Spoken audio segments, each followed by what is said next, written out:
ustedes pueden ver, pues, lo que voy a analizar, los tres grandes temas que se desprenden de mi título de tesis doctoral o de mi proyecto de tesis doctoral es decisión judicial, esto aplicado a la detención preventiva y cómo la detención preventiva tiene un impacto en el hacinamiento carcelario. Pues sobre esto se va a mover toda la exposición y sobre esto se mueve el proyecto de investigación que actualmente estoy haciendo.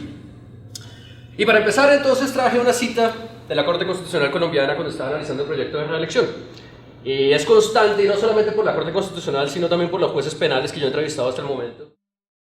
Pero lo que uno ve en esas entrevistas y lo que uno ve también en decisiones un poco más subiendo la escala del juez de control de garantías hacia la Corte Constitucional o hacia la Corte Suprema de Justicia es que los jueces siempre manifiestan que ellos fallan en derecho y que solo se limitan al contenido de la norma, que eso es lo que les depende a ellos y que cuestiones como el hacinamiento carcelario no son útiles o no son recurrentes para ellos porque eventualmente podrían estar cometiendo prevaricato. Entonces aquí vemos afirmaciones como estas: vamos a fallar en derecho, vamos a fallar en derecho y vamos a fallar con base en lo que se esté legalmente establecido en la ley, como es lo que está establecido en la ley.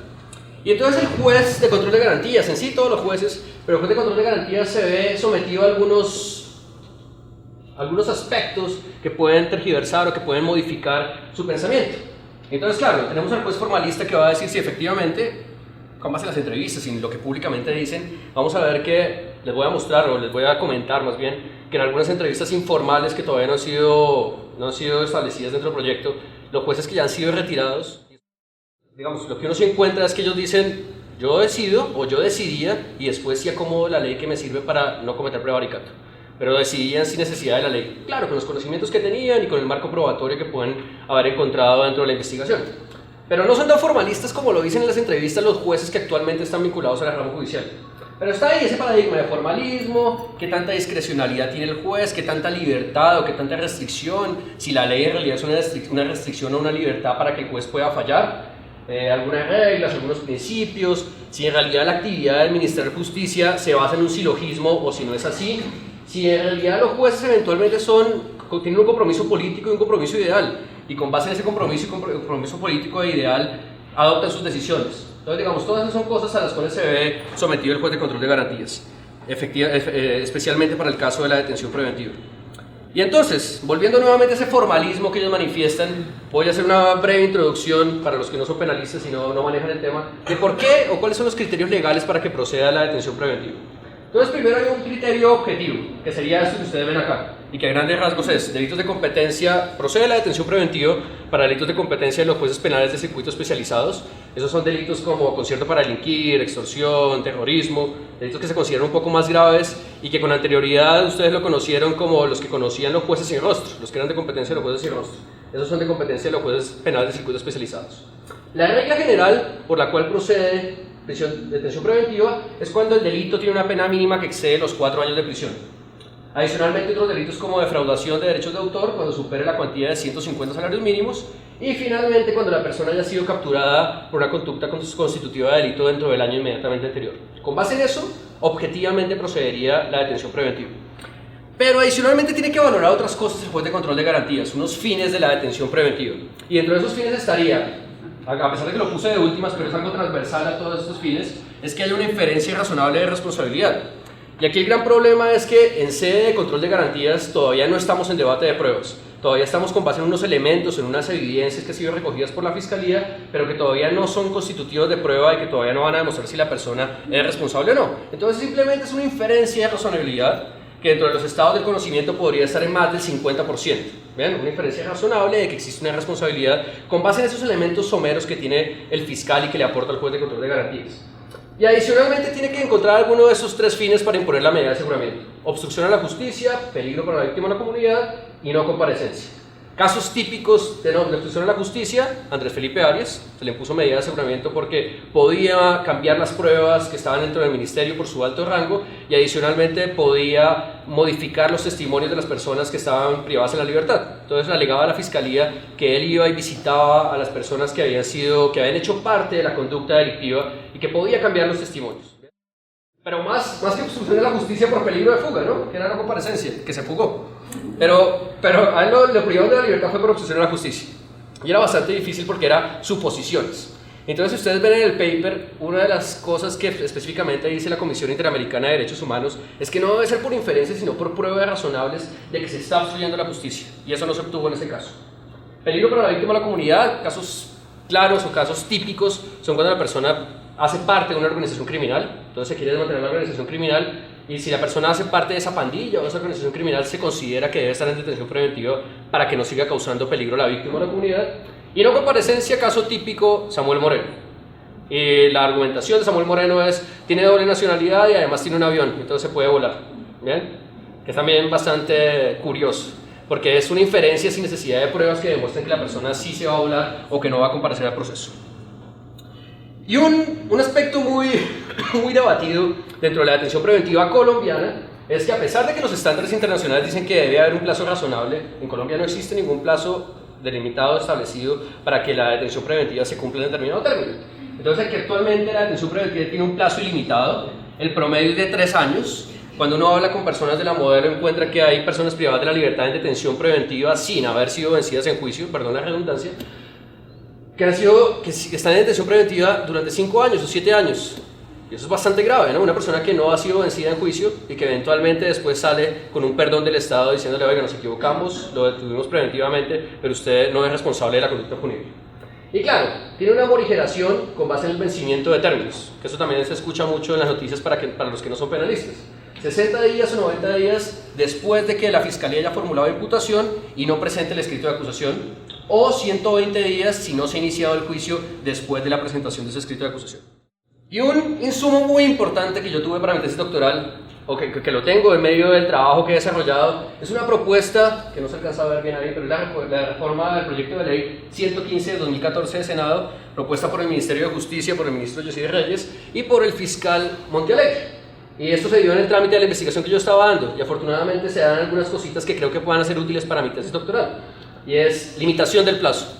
Saben poner un año, que puede ser prorrogable por otro año en estos casos de delitos que ustedes ven aquí, cuando sean 3 o más los acusados y cuando haya investigaciones por corrupción. Igualmente, otras limitantes que trae la reforma, que van a ser muy útiles para la investigación. Solo se impone la medida de aseguramiento. Esto estaba establecido así, pero no se cumple. Esperemos que con esta reforma se vuelva un poco más fuerte, y se tiene que demostrar que ninguna de las otras medidas de aseguramiento no son procedentes.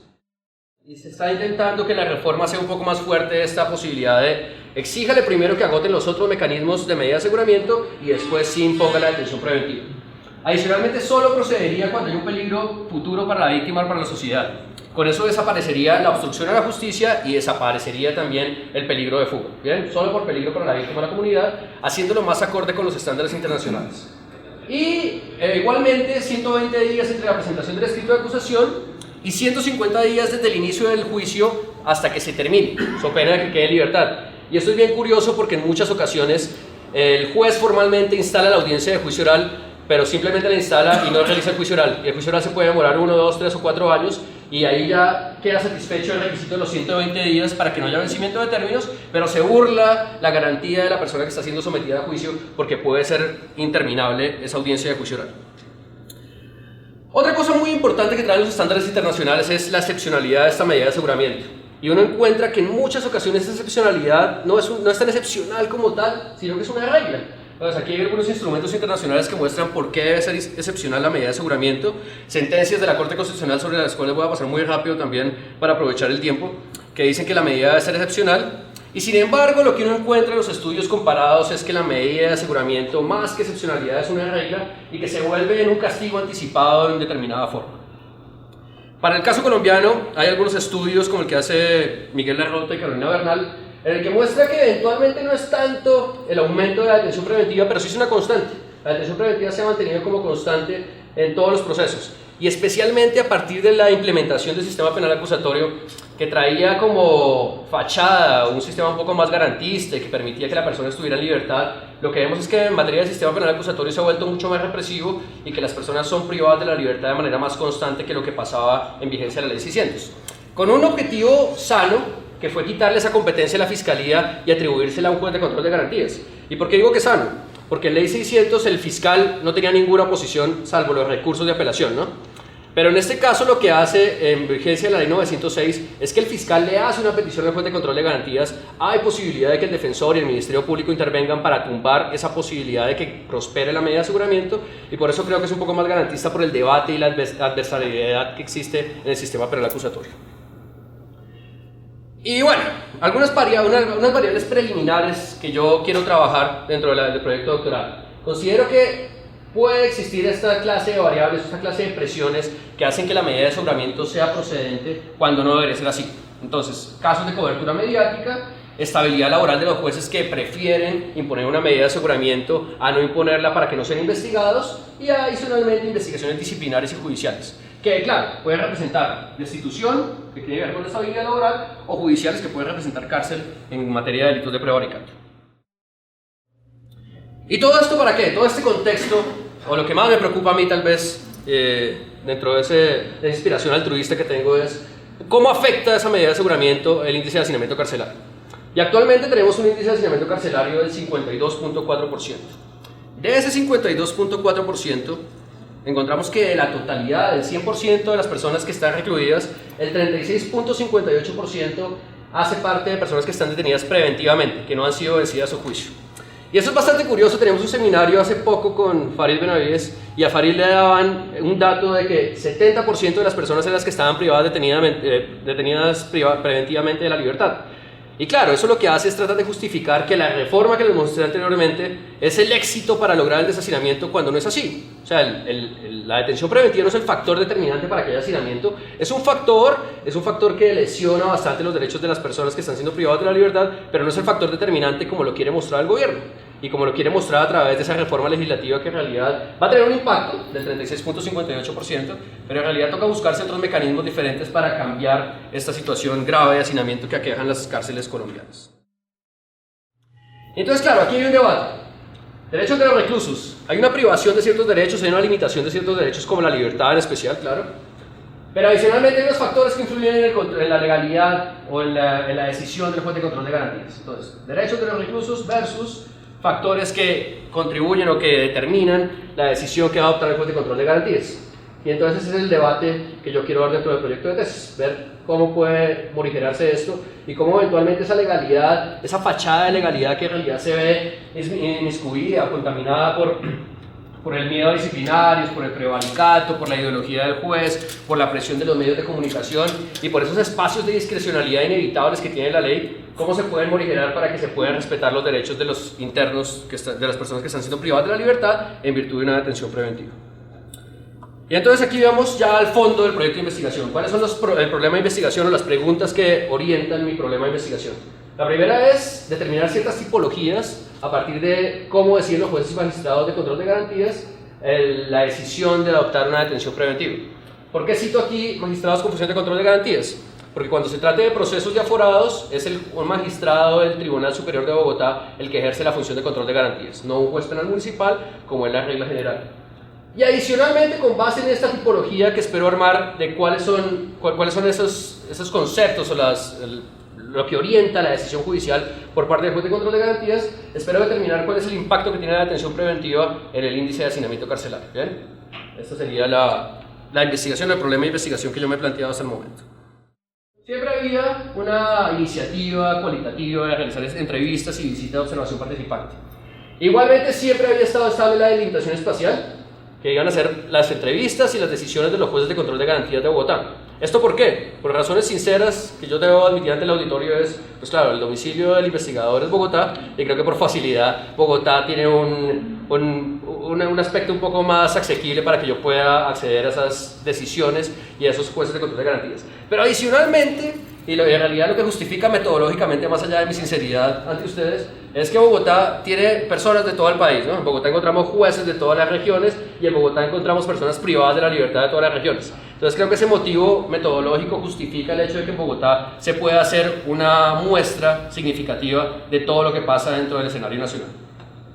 Y la delimitación temporal fue tal vez lo que más sufrió una modificación, aparte de lo que ustedes vieron, o con base en lo que ustedes vieron en el paper del proyecto de investigación.